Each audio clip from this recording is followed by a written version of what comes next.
श्री गुरु गणेशाभ्यां नमः। हरिः ॐ। गीता स्वाध्याय 223वें सेशन में आपका स्वागत है। और 2 हफ्ते के विराम के बाद हम वापस शुरू कर रहे हैं। आज हम 13वां अध्याय क्षेत्रज्ञ विभाग योग का अध्ययन शुरू करेंगे और आशा करता हूं कि इस 2 हफ्ते के अंदर में जो हमने अभ्यास शुरू किया था वो भी अभी भी चालू रखा हुआ हो, कि जिसके अंदर में हमें अपने अंदर जो भक्ति योग के गुणों के बारे में श्री कृष्ण ने बताया था, उनके बारे में हमें अपने बारे में अध्ययन करना था, इंट्रोस्पेक्शन, मनन करना था। तो यहाँ हम लोगों को देखना है कि शुरू कहाँ से करें। पहले तो देखिए 12वें अध्याय के अंदर में, भक्ति योग नाम के अध्याय के अंदर में श्री कृष्ण को सवाल ये पूछा गया था कि मैं सगुण उपासना करूं या निर्गुण उपासना करूं। श्री कृष्ण तो श्री कृष्ण ही हैं, कभी भी सीधा आंसर नहीं देंगे, तो वो हमारे ऊपर छोड़ते हैं कि तुम सगुण करो या निर्गुण करो। हाँ, ये सही है कि निर्गुण से सगुण सहज है, मगर तुम सगुण करो या निर्गुण करो, ये जो 36 या 35 गुणों के बारे में बता रहा हूँ, ये तुम्हारे अंदर होने चाहिए भक्ति के लिए। भक्ति कब संभव है? भक्ति तब संभव है जबकि हमने विश्वरूप का के बारे में हमें पहचान हुई है। विश्वरूप का दर्शन नहीं, विश्वरूप के बारे में पहचान हुई है। उसके लिए क्या करना है? विभूति योग करना है। विभूति योग के लिए कैसे करेंगे? तो उसके पहले 1 से 6 वाले चैप्टर के अंदर में हमें श्री कृष्ण ने ध्यान तक हमें ले गए थे, कर्म से शुरू करके। तो वहां हमें अपने आत्म परिचय के बारे में उन्होंने बताया। आत्म परिचय क्या है? आत्म परिचय है जिसके अंदर में मैं अपने आप को ये शरीर या अपने आप को ये मनस या अपने आप को मेरी बुद्धि नहीं समझता हूँ। ये जिस दिन ये आइडेंटिफिकेशन जो है ये जब खत्म हो जाता है, तब हमें एक्चुअली मैं कौन हूँ वो उसकी परिचय या उसकी एक झलक मिलती है। तो अभी क्या हुआ है कि यदि हम अर्जुन की यात्रा को फॉलो करें तो अर्जुन के लिए ये उसको 1 से 6 के अंदर में आत्म परिचय का झलक मिल गया होगा। 7 से 12 के अंदर में उसको ये जगत और जगत के सृष्टिकर्ता जगदीश्वरी इनके बारे में भी उसको परिचय हुआ होगा। मगर अभी उसके अंदर में एक कंफ्यूजन है कि ये 2 बहुत अलग-अलग मुझे अभी दिख रहे हैं, मगर मेरे व्यावहारिक जीवन के अंदर में मुझे ये पृथक नहीं लगते हैं। ये सब कुछ एक साथ मिक्स्ड अप है। क्यों मिक्स्ड अप है? क्योंकि हमारे लिए हमारी आइडेंटिफिकेशन हमारे लिमिटेशन के माध्यम से है। हम लिमिटेड हैं। किससे लिमिटेड है? हम अपने शरीर से लिमिटेड हैं। हम अपने आप को शरीर समझते हैं। किसी के मृत्यु पे हम रोते क्यों हैं? किसी के मृत्यु पे हम इसीलिए रोते हैं, सबकॉन्शियस स्टडी इसके बारे में बताई गई है कि हम किसी के शरीर के मृत्यु के बारे में जब मृत्यु दिखती है, तब हमारे आंखों में अपने आप पानी आ जाते हैं। क्यों आते हैं? क्योंकि हमारे अंदर उनके प्रति एक अटैचमेंट, एक मोह रहता है। मोह का वर्ड होता ही मतलब ही है डिल्यूजन, भ्रमित हो जाना कि ये शरीर वो मेरी माँ थी। रियलिटी में तो वो है कि उनके साथ और मेरे साथ सिर्फ शरीर का ही संबंध था। उनके शरीर से मेरे शरीर का जन्म हुआ था, मगर आत्मन में ना तो उनके साथ कोई संबंध है और ना ही तो कोई भिन्नता भी है। तो ये जब परिचय हो जाता है, तब फिर किसी के शरीर की मृत्यु से डर नहीं लगता है, ना तो शोक होता है। मगर हमारे लिए वैसा नहीं है। हमारे लिए ये अटैचमेंट होती है, इस अटैचमेंट के कारण से हमें मृत्यु भय भी होता है, मानसिक रूप से भय पैदा होता है मन के अंदर में, विवेक उसे हरा नहीं सकता है। तो इसीलिए हमारे अंदर में ये सारी सीमाएं से हम बद्ध हैं, मगर वो तो असीम है। तो ये सीमित बॉडी माइंड इंटेलेक्ट की कंस्ट्रक्ट से हम उस असीम को पकड़ में नहीं ला पाते हैं, और इसीलिए ये पूरी भगवत गीता की कहानी है, जिसके कारण से, जिसके माध्यम से हम इस असीम की ओर अपने आप को ले जाएं। तो 12वें चैप्टर के एंड में उन्होंने गुणों के वर्णन करके उन्होंने चैप्टर खत्म कर दिया।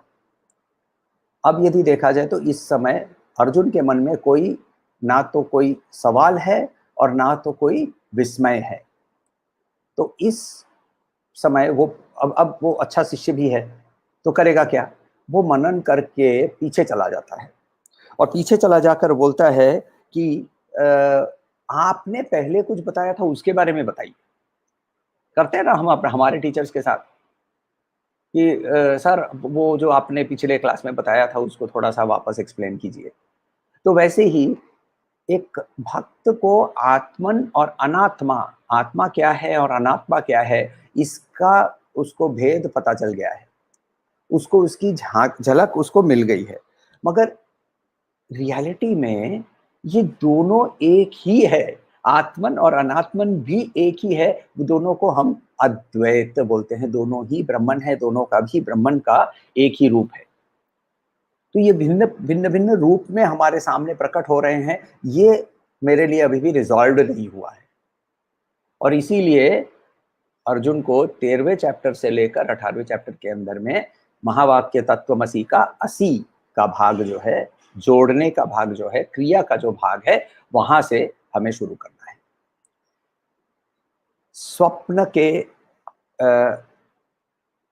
स्वप्न की अवस्था के अंदर में यदि स्वप्न नहीं रहे तो उस अवस्था को हम क्या कहेंगे? उस अवस्था ही बदल जाती है। वो अवस्था के अंदर में स्वप्न का जो स्वप्न देख रहा है, वो जब स्वप्न देखना बंद कर देता है तो वो स्वप्न देखने वाला अब नहीं रहता। उसकी डेफिनेशन ही वो स्वप्न से हो रही थी। सोचने की बात है, मैं जब जागृत अवस्था में हूं तो मेरी डेफिनेशन कहां से हो रही है? इस जगत से। जगत का मतलब क्या है? जगत है जो जन्मता है, जो रहता है, जो चला जाता है। जायति गच्छति तिष्ठति, ये हम लोगों ने पहले देखा हुआ है। स्वप्नावस्था में क्या होता है? स्वप्नावस्था और जागृत अवस्था के अंदर में फर्क क्या है? जागृत अवस्था के अंदर में जब मैं बार बार जागता हूं तो पिछली घटनाओं के साथ कनेक्टिविटी सेम रहती है। मैं नींद से उठता हूं तो वही घर मुझे दिखता है, वही लोग मुझे दिखते हैं, वही खाना शायद मिलता है, वही भाषा सुनने को मिलती है। मगर जब जब मैं वापस स्वप्नावस्था में प्रवेश करता हूं तो इसकी कोई गारंटी नहीं है कि वो स्वप्नावस्था जहां से हमने शुरू किया था वहीं जाकर वापस शुरू हो जाएगी। कनेक्टिविटी नहीं है, और इसी कारण से हमें ये पता चलता है कि वो स्वप्न है और ये जागृत है। नहीं तो मान लीजिए कि आप नींद से उठे, आपकी पूरी सब कुछ बदली हुई रहती है। आपकी जो आपका जो अर्धांग या अर्धांगिनी है वो भी बदल गए हैं, आपके पुत्र पौत्र जो भी है वो भी बदल गए हैं, आपका घर बदल गया है, आपकी स्थान बदल गई है, आपकी नौकरी बदल गई है, आप भाषा जो बात कर रहे हैं वो अलग भाषा में बात कर रहे हैं। हर बार यदि ये ऐसा होते रहता है तो फिर आपको ये भी डिसकंटिन्यूअस ही लगेगा ना। तो वैसे ही ये डिसकंटिन्यूटी होने के कारण सपनावस्था को सपनावस्था है और ये जागृत अवस्था है, इतना हम लोग भेद कर सकते हैं। उसके नीचे की अवस्था नीचे, यानी मैं इसीलिए बोल रहा हूं कि उसके अंदर में स्वप्न भी नहीं रहता है। तो यदि स्वप्नावस्था, जागृत अवस्था के अंदर से यदि आदमी हट जाता है तो जाता कहाँ है? जा सकता है तो स्वप्नावस्था में जा सकता है। स्वप्न भी यदि बंद हो जाए तो वो कहाँ जाएगा? तो वो निद्रावस्था में चला जाएगा। निद्रावस्था में क्या है? ना शरीर है, ना मनस है, ना बुद्धि है, शरीर की कोई भान नहीं रहती, कोई आभास नहीं रहता है, मनस बंद हो गया है, कोई अंदर स्वप्न नहीं दिख रहा है, ना ही विवेक वहां जागृत है। तो फिर क्या है? वहां सिर्फ प्रज्ञा है, सिर्फ और सिर्फ प्रज्ञा है। ये जो एब्सोल्यूट प्रज्ञा है वो किसी के साथ इंटरैक्ट नहीं कर पाती है। यदि हम डीप निद्रावस्था में किसी से इंटरैक्ट करने लगेंगे तो वो निद्रावस्था नहीं कहलाएगी। हम लोग बचपन में करते थे ना, कि हम लोग नहीं, हमारे मेरे भी माता पिता करते थे। जिन लोग सोए हुए हैं उनके दाहिने पैर ऊपर चले जाएंगे और दोनों भाइयों के दाहिने पैर ऊपर चले जाते थे। तो यानी निद्रावस्था नहीं थी। तो ये निद्रा अवस्था के अंदर में ना मुझे पता चलता है कि मैं किस चीज पर सोया हूँ, पंखा चल रहा है नहीं चल रहा है। हाँ, हो सकता है कि पंखा नहीं चलने पर पसीना ज्यादा हो जाए, अनकंफर्टेबल होने के बाद उठ जाए, मगर उस समय मैं किसी चीज का मुझे आभास नहीं है। मगर एक चीज की उपस्थिति जरूर है और वो है मैं। तो मैं की उपस्थिति यदि वहां है, मगर वो मैं किसी के साथ इंटरैक्ट नहीं कर पाता है, तो इंटरैक्ट करने के लिए उसे साधन चाहिए। तो ये जो साधन चाहिए, ये साधन के माध्यम से ये इंटरैक्ट कर रहा है। अब प्रॉब्लम क्या हो रहा है, साधन कौन सा है और साधन व्यवहार करने वाला कौन है, ये जो लाइंस है ये धुंधली हो जाती है, ये ब्लर्ड हो जाती है, मिक्स हो जाती है। और यहां से शुरू होता है वो सवाल, क्योंकि ये लाइंस अब अर्जुन के लिए भी और हमारे लिए भी धुंधली हो गई है। समझ में नहीं आ रहा है कि साधन क्या है और साधन को यूज करने वाला कौन है। तो यहां से श्री कृष्ण को अर्जुन सवाल करता है। तो ये हमें समझना चाहिए कि बहुत क्लियरली कि यहाँ अब श्री कृष्ण एक डायरेक्शन चेंज करेंगे, और वो डायरेक्शन इसीलिए चेंज कर रहे हैं क्योंकि अर्जुन ने सवाल पूछा है। अर्जुन का सवाल पहले देखते हैं। अच्छा, ये सवाल के बारे में पहले बताऊं। ये श्लोक जो है ये बहुत सारे वर्शंस में ये श्लोक आपको नहीं मिलेगा। बहुत सारे श्लोकों वर्शंस में ये श्लोक मिलता भी है। कौन सा सही है कौन सा गलत है हम लोगों को डेफिनेटली नहीं पता, मगर इस सवाल को यदि हम ड्रॉप कर दें तो 700 श्लोक माने जाते हैं। इस सवाल को इंक्लूड करेंगे तो 701 श्लोक होते हैं भगवत गीता के अंदर में। ख्याल रखिएगा, ये श्लोक को यदि ड्रॉप कर दिया जाए, इसको छोड़ दिया जाए, तो 12 से 13 के अंदर की शिफ्ट जो है वो शिफ्ट हमें समझ में नहीं आएगी कि ये शिफ्ट क्यों हुआ, ये जो डायरेक्शन शिफ्ट हुआ, ये डिस्कशन शिफ्ट हुआ, ये क्यों शिफ्ट हुआ। इसीलिए हो सकता है कि ये सवाल निहित है, अंदर ही छुपा हुआ है और इसीलिए इसे बोलने की जरूरत नहीं है सोचकर कुछ लोगों ने इसे ड्रॉप कर दिया हो, छोड़ दिया हो, और हम इसे लेकर चलते हैं। मगर हमें इसे लेकर चलना है। तो यहाँ ये श्लोक आपके पास यदि आपके वर्षन में उपस्थित नहीं है तो आप सुनकर लिख लें, यदि है तो बहुत बढ़िया बात है। अर्जुन ओम श्री गुरुभ्यो नमः। हरिः ओम। अथ त्रयोदशाध्यायः क्षेत्रक्षेत्रज्ञविभागयोगः। अर्जुन उवाच प्रकृतिं पुरुषं चैव प्रकृतिं पुरुषं चैव क्षेत्रं क्षेत्रज्ञ एव च क्षेत्रं क्षेत्रज्ञमेव च एतत् वेदितुम् इच्छामि एतत् वेदितुम् इच्छामि ज्ञानं ज्ञेयं च केशव ज्ञानं ज्ञेयं च केशव प्रकृतिं पुरुषं चैव क्षेत्रं क्षेत्रज्ञमेव च एतद्वेदितुम् इच्छामि ज्ञानं ज्ञेयं च केशव। एक यहाँ अर्जुन सांख्य दर्शन के शब्द को यूज कर रहा है। प्रकृति क्या है, पुरुष क्या है, प्रकृति क्या है, पुरुष क्या है, ये वो शब्द को यूज करके यहाँ टॉपिक को वो छेड़ रहा है। टॉपिक को छेड़ते समय वो बोल रहा है कि प्रकृति क्या है, पुरुष क्या है। ये टॉपिक कहाँ से आया?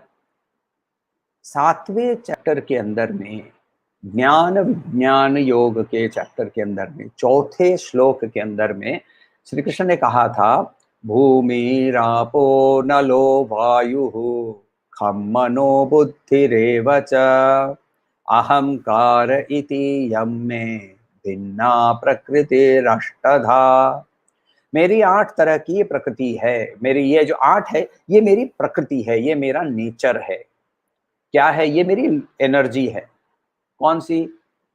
भूमि, अपह पानी, अनल यानी अग्नि, वायु और खम स्पेस। तो ये 5 मिलकर फिजिकल मैटर जो होता है वो दिखता है। उसके अलावा मन, बुद्धि और अहंकार, ये 8 जो है प्रकृतिर अष्टधा, ये 8 जो चीज है ये मेरी प्रकृति है। मगर साथ साथ फिर 5वें चैप्टर के अंदर में वो कहते हैं, अपरेयमितस्त्वन्याम अपरेयमितस्त्वन्याम प्रकृतिम विद्धि मे पराम।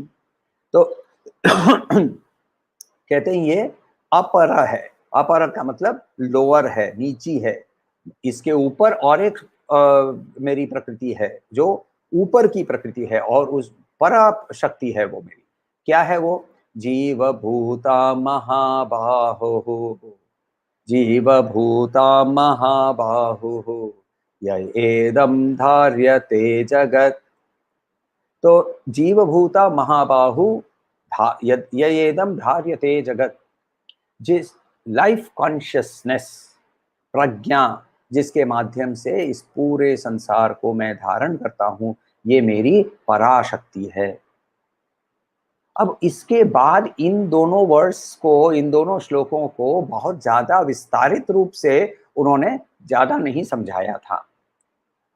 अर्जुन इन दोनों को वापस पकड़कर पूछ रहा है कि हे कृष्ण, आप ये बताइए मुझे कि आपने ये वर्ड यूज किया था कि प्रकृति, तो ये प्रकृति क्या है? और मैंने साथ साथ सुना हुआ है कि सांख्य में बोलते हैं कि पुरुष कौन होता है। तो अब ये समझाने के लिए मैं सबको सवाल पूछ रहा हूं कि प्रकृति और पुरुष क्या होता है। पुरुष, सांख्य के अंदर में पुरुष और प्रकृति को दोनों को अलग मानकर दोनों कॉन्सिस्टेंटली दोनों साथ साथ रहते हैं, दोनों ही उपस्थित है। प्रकृति जो है वो जड़ है, वो उसके अंदर में चेतना नहीं है। और पुरुष जो है वो सचेत है मगर वो निर्गुण है। यहाँ निर्गुण पुरुष ही प्रकृति की वर्णना करते हुए कहा कि भूमि रापो नलो वायु खम बुद्धिम मनम अहंकारम, ये मेरे 8 प्रकृति के 8 विभाग हैं, ये 8 पोर्शंस हैं। ये पुरुष यानी चेतना ने ही बताया, मगर बताने के लिए उसको एक शरीर यूज करना पड़ता है। तो पुरुष को काम करने के लिए प्रकृति को यूज करना पड़ता है। ये इस फिलॉसफी को, इसको समझने के लिए अर्जुन ने सवाल पूछा, प्रकृतिम पुरुषम चैव। पुरुष और प्रकृति हैं बहुत अलग अलग और एकदम अलग अलग दिखते हैं, अलग अलग समझ में आ रहा है। एक पूरा चेतना ही है और दूसरे के अंदर में सिर्फ जड़ता है। तो ये बहुत भिन्न लग रहे हैं। इस भिन्नता क्यों है? इस भिन्नता को मुझे समझाओ। ये सांख्य से है। वैशेषिक न्याय से, वैशेषिक करके और एक न्याय है, वैशेषिक न्याय से वो हमें पूछ रहे हैं क्षेत्र और क्षेत्रज्ञ। ये वैशेषिक न्याय के अंदर में शब्द मिलता है। क्षेत्रज्ञ यानी क्षेत्र यानी खेत, खेत को जानने वाला। तो आजकल फार्मर आंदोलन बहुत चल रहा था, वो क्षेत्रज्ञों का आंदोलन होता है, तो हो सकता था। तो क्षेत्रज्ञ, क्षेत्रज्ञ यानी जो क्षेत्र को जानता है। अब मान लीजिए कि क्षेत्रज्ञ, मुझे साइंस जानना है, मैं साइंस जानता हूं, मगर मेरे अंदर में से सिर्फ साइंस को निकाल दिया जाए तो फिर क्या रहेगा? सिर्फ अवेयरनेस, सिर्फ प्रज्ञा, जानने की शक्ति। तो साइंस के बगैर मैं साइंस नहीं जान सकता ना। तो वैसे ही क्षेत्र और क्षेत्रज्ञ का जो संबंध है वो ये है कि क्षेत्र है सिर्फ प्योर प्रज्ञा, और क्षेत्रज्ञ है प्योर प्रज्ञा, और क्षेत्र है जिसके अंदर क्षेत्रज्ञ काम करता है। तो जब ये जानने की प्रक्रिया इस प्रज्ञा के साथ जुड़ती है, तब हमें एक जो जो ये प्रज्ञा है वो क्षेत्रज्ञ बन जाता है। मैंने अभी साइंस वाला एग्जांपल लिया। साइंस जानने की प्रक्रिया मेरे अंदर जब जुड़ जाती है तो वो जानने के लिए एक ऑब्जेक्ट और एक सब्जेक्ट, मैं और साइंस, ये दो अलग अलग हो जाते हैं। और इसीलिए ये दो जैसे ही अलग हो जाते हैं, एक हो जाता है क्षेत्रज्ञ और दूसरा होता है क्षेत्र। तो क्षेत्र क्षेत्रज्ञ ये मुझे भी समझाइए। मगर यहाँ क्षेत्र और क्षेत्रज्ञ, अब जैसे मैंने ये साइंस का एग्जाम्पल जानबूझ कर लिया कि इसके अंदर में आपकी जानने की प्रक्रिया, जानना और प्रज्ञा सब कुछ बहुत मिला जुला लग रहा है, बहुत सब कुछ खिचड़ी पकी हुई लग रही है।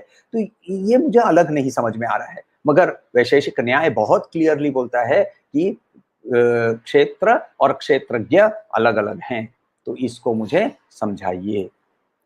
उसके बाद वो बोल रहे हैं, तो एक क्या होता है कि ये जो समानता है, आभासी समानता है, हाँ, हमें ऐसा लग रहा है कि समानता है, ये अर्जुन इसके लिए वो और एक सवाल पूछता है जो कि अद्वैत से आ सकता है, जिसके पूछ में बोल रहा है कि सचमुच का नॉलेज क्या है, ज्ञानम क्या है, और उस ज्ञानम से मुझे क्या जानना चाहिए, ज्ञेय क्या है, ज्ञेय क्या है। एतद वेदितुम इच्छामि, ये मुझे जानने की इच्छा है कि सही ज्ञान क्या है और उस ज्ञान से मुझे क्या जानना है।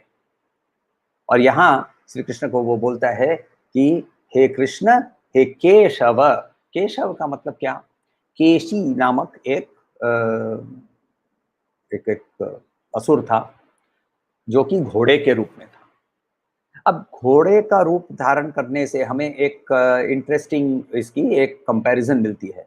कठोपनिषद के अंदर में ये कहते हैं कि एक श्लोक मिलता है हमें, यमराज बोल रहे हैं कि आत्मानं रथिनं विद्धि शरीरं रथमेव तु बुद्धिं तु सारथिं विद्धि मन प्रग्रहमेव च।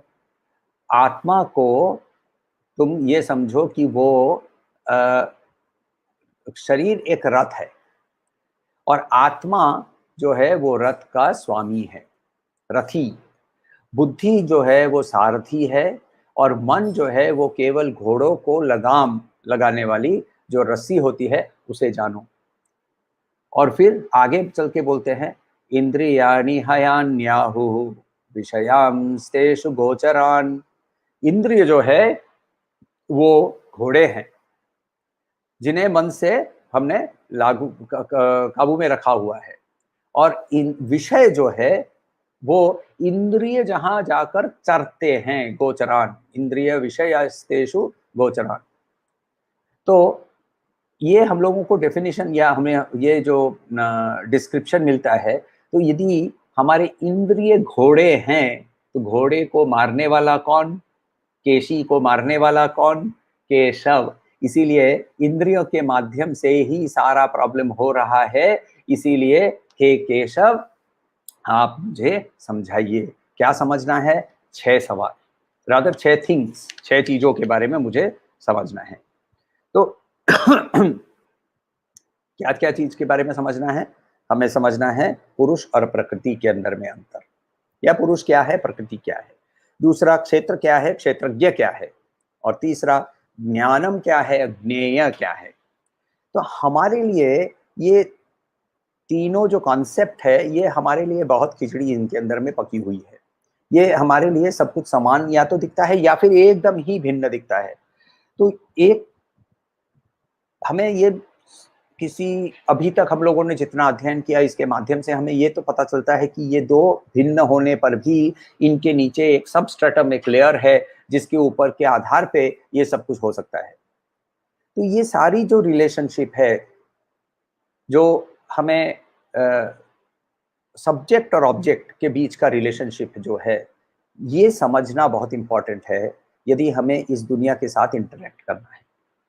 जगत के साथ इंटरैक्ट करने के लिए, जगदीश्वरी के साथ इंटरैक्ट करने के लिए जीव को ये क्या है उसे समझना, हम समझ चुके हैं, मगर इन्हें कैसे जोड़ना है ये समझना, ये जानना बहुत जरूरी है।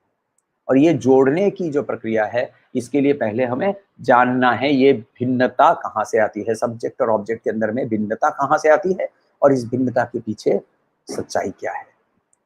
तो ये 701वां श्लोक अलग से, ये 701वां श्लोक नहीं है, बीच में है, मगर इसको यदि हम एक्स्ट्रा श्लोक मान लें तो ये एक एक्स्ट्रा श्लोक ऐड करके ये हमें पूरी चेन मिल जाती है, जिसके कारण से हमें पूरा चैप्टर इसके आगे से श्री कृष्ण हमें समझाते हैं। 3 बड़े सवाल हैं जिसके अंदर में 6 भाग है, पुरुष और प्रकृति, क्षेत्र और क्षेत्रज्ञ, और तीसरा ज्ञानम और ज्ञेय। इन तीनों के बारे में हमें जानना है। अर्जुन ने हमारे लिए बहुत सुंदर सा सवाल किया है। तो कोई सवाल हो तो, आपके भी कोई सवाल हो, कोई विचार आए हो तो उसके बारे में आप लिखकर पूछे। कल हम दूसरे और तीसरे श्लोकों की अध्ययन करने की कोशिश करेंगे। शायद दूसरा ही होगा, क्योंकि यहाँ हम लोगों को बहुत इम्पोर्टेंट कॉन्सेप्ट्स समझने हैं। तो ये कॉन्सेप्ट जब हम डीपली समझें तो हमें अपने आप ही इसके बारे में पता चले।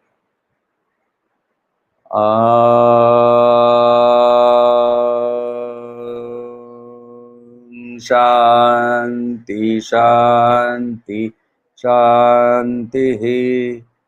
हरि ओम। श्री गुरुभ्यो नमः। हरि ओम।